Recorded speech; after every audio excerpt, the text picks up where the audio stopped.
Fatguy's back again. Now, as preppers, we always want to be prepared for everything. I mean, we always get our cords, our knives. I mean, we have everything. Water, guns, you prepare for everything. I mean, everything. So, how come there's always one thing that seems to be missing every time anybody goes through a list of anything for prepping? There's always one thing that always seems to be missed that I never hear about. And it might be because it could be controversial, they'll lose subs or something like that.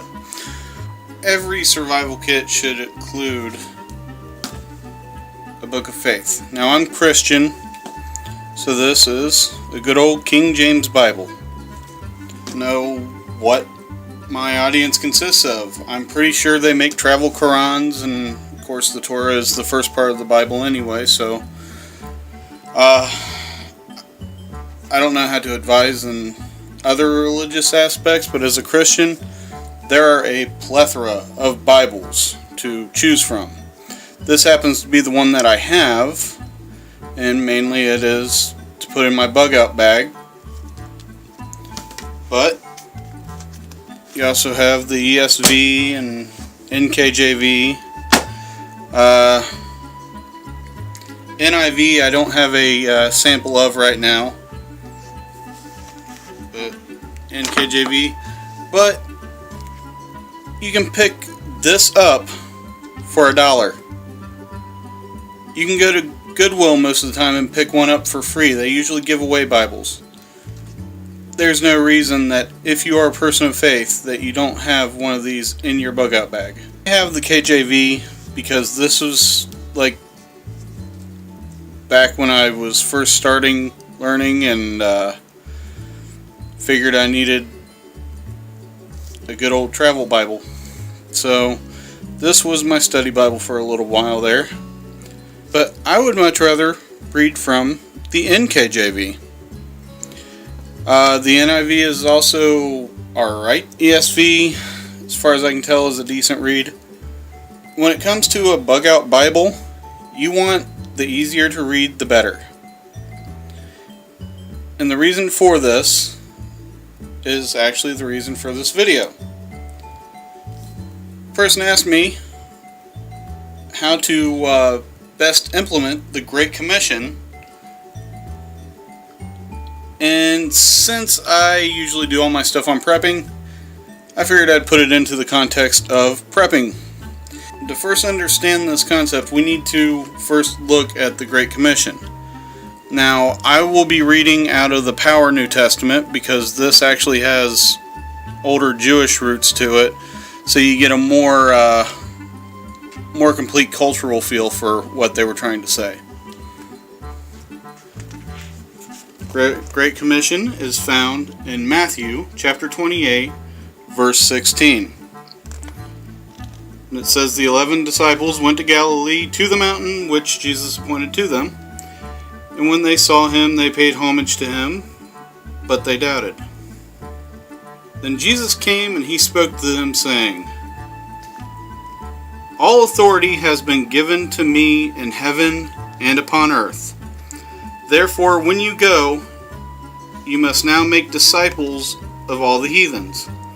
Teach them to keep all the things that I have been commanding you, and behold, I am with you all the days until the end of the age.'" One thing you'll notice is that in this particular verse, Jesus kind of omitted a line you're used to seeing in there. And that is baptizing them in the name of the Father, the Son, and the Holy Ghost. That was added in a later translation. The Great Commission is to make disciples. A disciple is a willing student. So when I say you have to be willing to guide somebody, you have to be willing to put in the patience and to help them see Jesus. So when I say pick the easiest Bible to read, it's not because you won't be able to read under fire or anything like that. It's because people you run into will have to be able to read in common English. They can't be retranslating something that's already been translated twice and still is unreadable to them. That's why I like the NKJV. Still gives me some of the old words out of the KJV, like thus and all the poetics to it, but the NKJV is written in modern English. It's, in my opinion, a decent translation. I like it. The NIV is not my favorite translation. I do know of a few flaws with it. Any Bible can get you saved. But the main thing when following the Great Commission is, remember, he who is convinced against his will is of the same opinion still. Which means you cannot force somebody to convert to Christianity. You just can't do it. The problem that I see a lot of times is, as Christians, we feel we need to correct society for some odd reason. One, we're supposed to be Christ-like. Jesus lived in the Roman Empire. The Roman Empire were pretty nasty folks. But I have yet to see one verse where he's yelling at any Roman soldiers, telling them to change their ways.